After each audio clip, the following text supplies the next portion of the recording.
Morning, everybody. It is Thursday, September 16th, 2021, 7:18 a.m.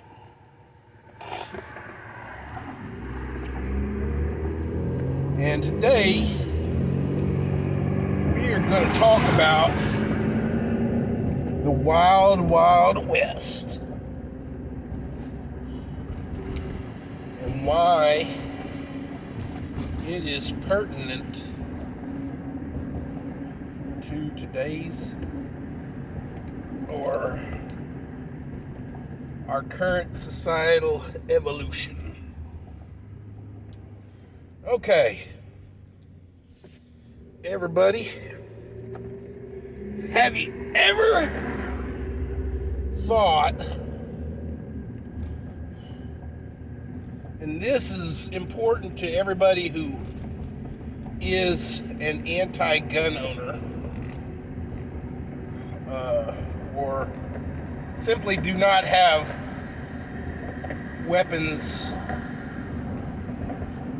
of their own for their own personal protection and or home protection. Okay. Now, most people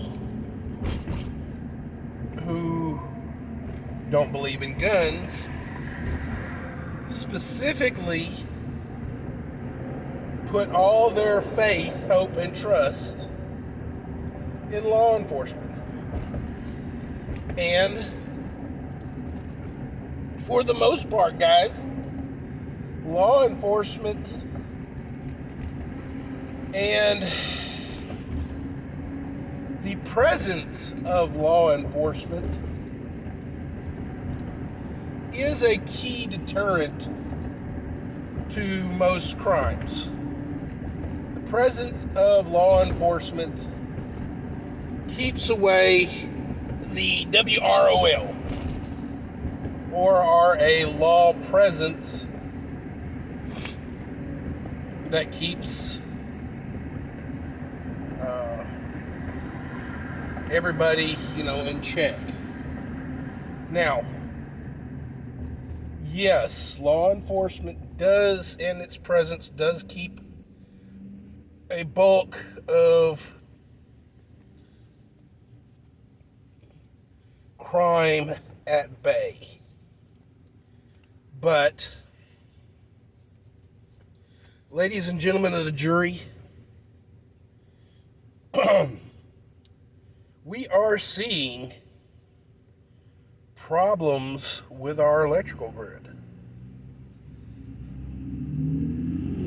And the February freeze was an eye-opening experience, guys.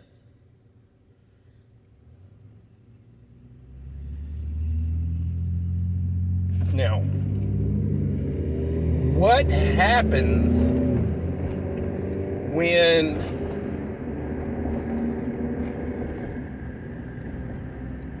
it doesn't even have to be an EMP, guys? Our electrical grid is suffering. We've got so many people drawing on it, and hell, Texas has its own nuclear power plant, and the last time I heard, the damn thing's not even in operation because of maintenance.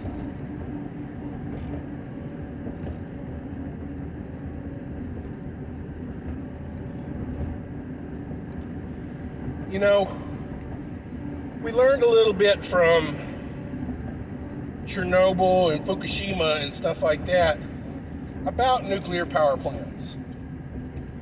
The thing about nuclear power plants is they have multiple reactors. When one reactor goes down for maintenance, a second or a third reactor goes on to pumps up the output to compensate. Now, this is similar for our coal burning plants and stuff like that.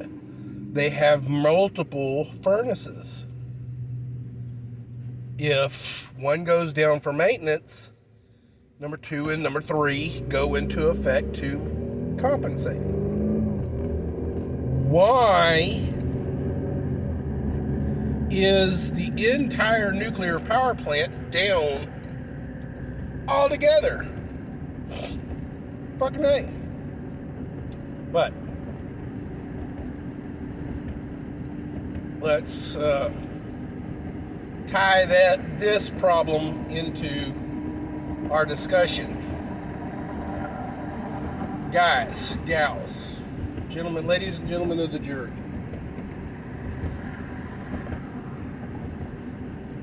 We have become so dependent upon power, not only for our creature comforts, but for our own protection. If the power goes down, guys, let's say, for shits and giggles, all of Houston goes down with power.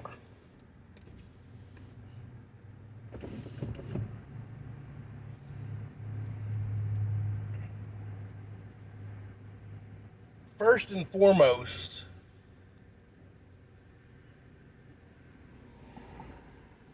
cell phone towers are going to go out because, you know what, guys? Guess what? They run on power. We are all going to be pretty pissed off about no AC. But with no cell phone towers, guys, we are not going to be able to communicate. Yes, we can go out to our cars or use generators or whatever to charge up our devices, but with no cell towers, they ain't gonna work. You will not be able to play your Candy Crush. Oh no, not my Candy Crush. More importantly, guys, you will not be able to call for help if you need help. And more importantly for that, the Popo cannot call for backup. What will happen if a sustained power loss happens in a specific area, like Houston? The police department will not respond to calls. Neither will EMS or the fire department. Now, why is that, James? It's because they will not be able to relay information back to base if they need backup.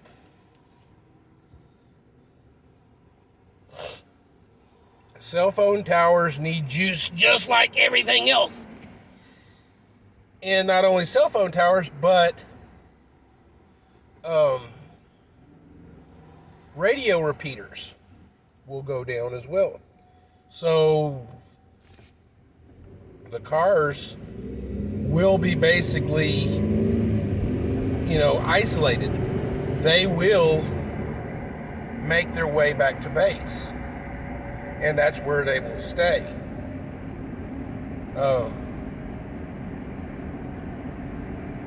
Until some other communications array is put up and or power comes back on.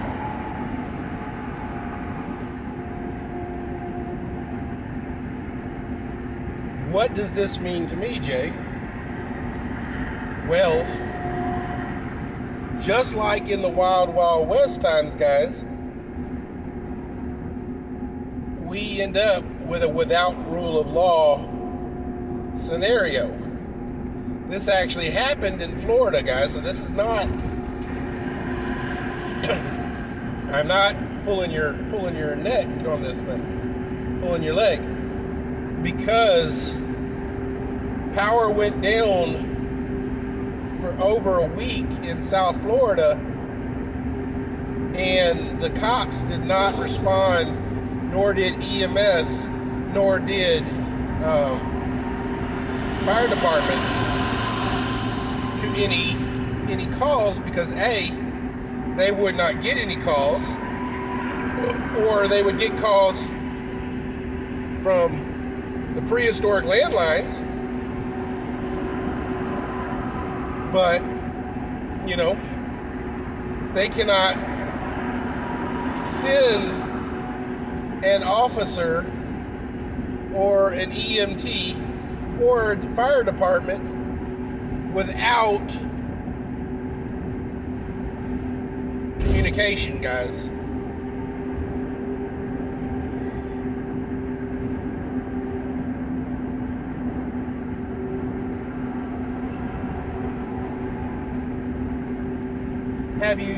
Have you noticed in recent days?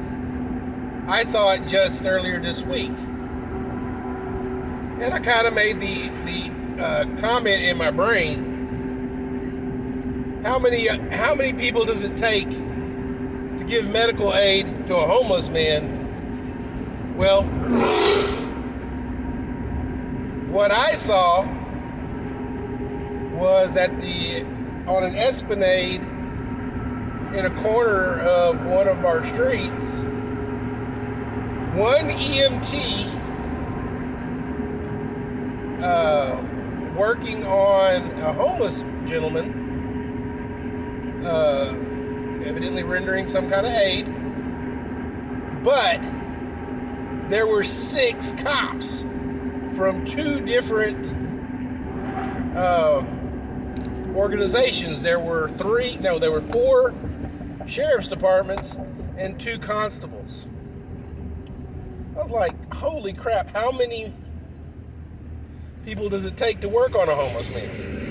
And they were just kind of standing around, I guess, shooting the shit.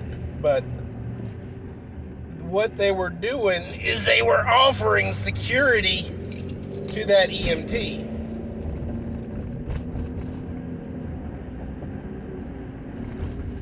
I can only assume that when HFD or EMT are called, at least one patrol officer must go to assist and I guess offer some sort of security to these persons. I can only assume this seems like a new thing, but it could be just standard operating procedure due to the climate. But here in Houston, we are not experiencing the defund the popo, and certainly not experience any kind of defund the EMTs or the fire department.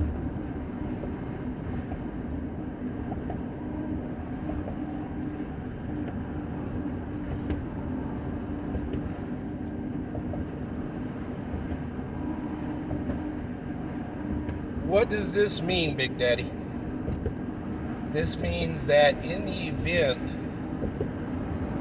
of a grid down scenario with no power, nobody's coming to help you, guys. You are on your own.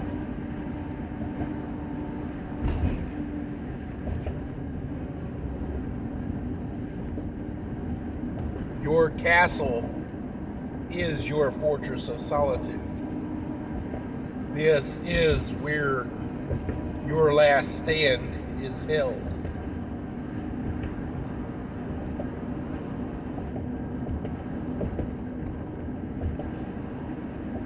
This is where you hold your ground, where you keep your family safe.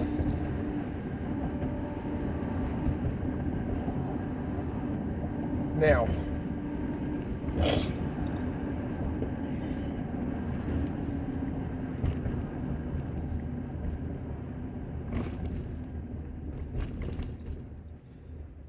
if this thought does not wake you up and make you think, I really need to have at least one gun for home defense, it would not be unheard of. Even Sleepy Creepy Joe says you ought to have a double barrel shotgun for home defense.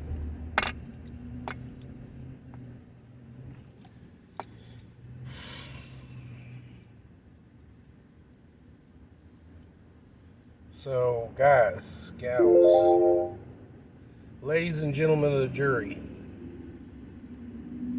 I submit that we, as Americans, need to take advantage, while it's still an advantage, of owning at least one gun. Preferably two. And you say, James, why is that? Well, if you've got a significant other, you probably want somebody to watch your back. If you have a roommate, you probably want them to watch your back.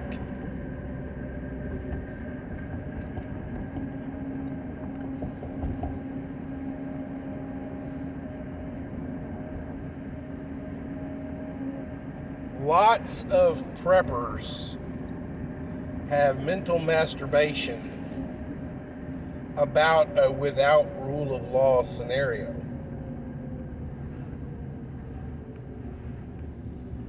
But the reason we say it's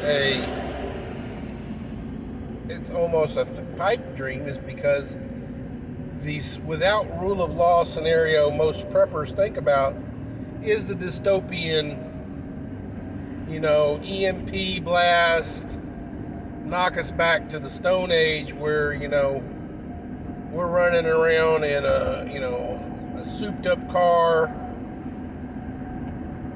eating dog food, killing each other for gasoline in the middle of a wasteland and surviving and getting the girl.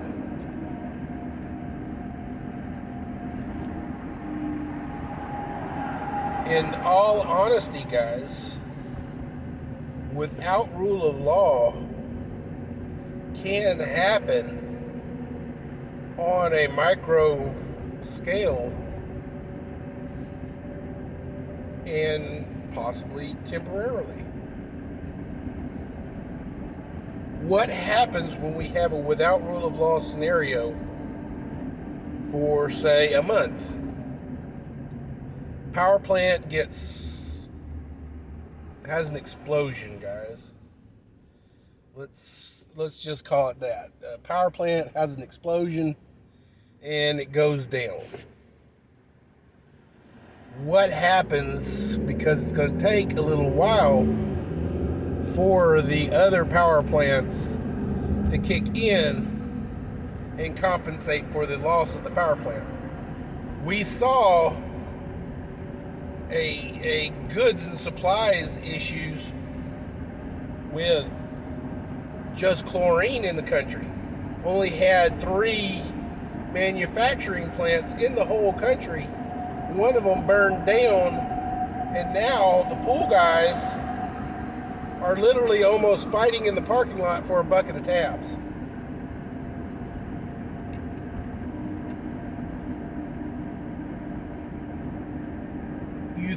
brownouts are,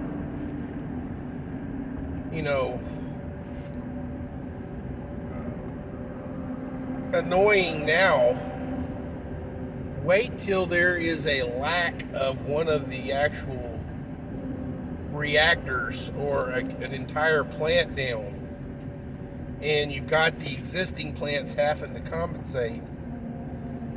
They're already struggling, say in a July situation where we've got 110 degree temperatures and everybody and their mama is running their AC systems.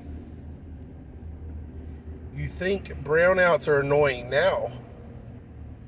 Not only are you going to have brownouts like daily, but you're also going to have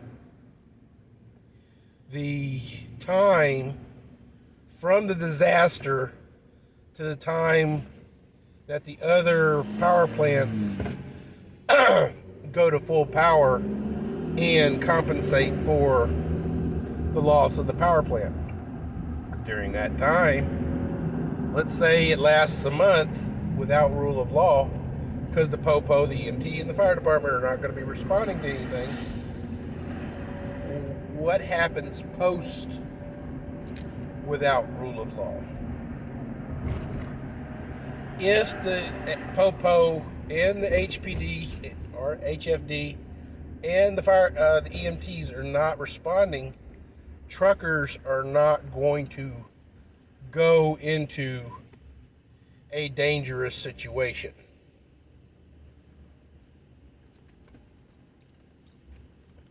Trucking companies have seen the YouTube videos where protesters are yanking truckers out of their vehicles and beating them to death.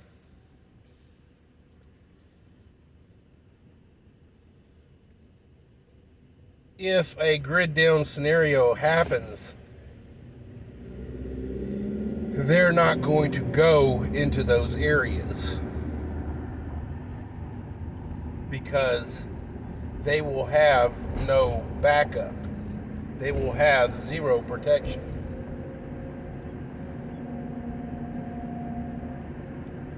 No truckers, no food. No food. You have dystopian fights in the street over a Twinkie. Resources will run out very quickly. Store shelves will empty very quickly. And what happens, guys? Stores don't have any power. Stores are not going to open. Stores, we saw it with in February when the power went down here in Houston. What happened? Stores were literally throwing away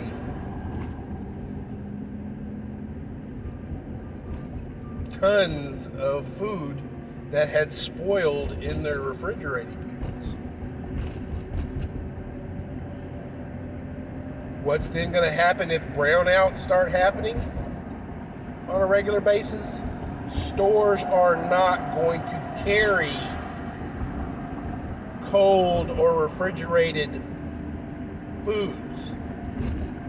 They will stop carrying it so they can litigate loss or mitigate loss.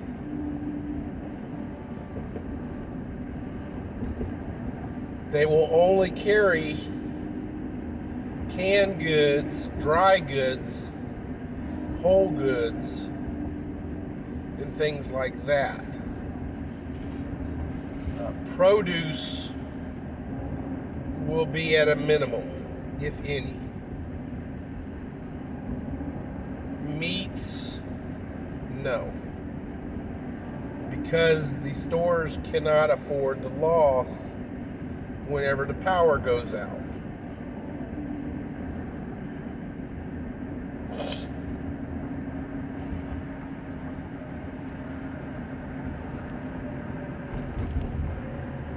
Well, Well, Big Daddy, then what happens? How are we going to get our meats? Well, most of what we'd end up having to do is we'd have to go straight to the farms. Then, with the lack of power or the irregularity of power, most of the transactions will be cash and carry. Ladies and gentlemen of the jury, guess what? No power, no Bitcoin. No power, no debit cards.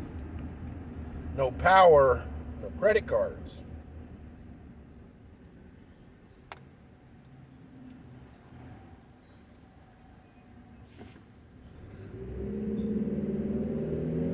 So, now do you understand why in past videos I have talked about tangible assets? Something you can carry in your pocket that is valuable, that can be traded for goods.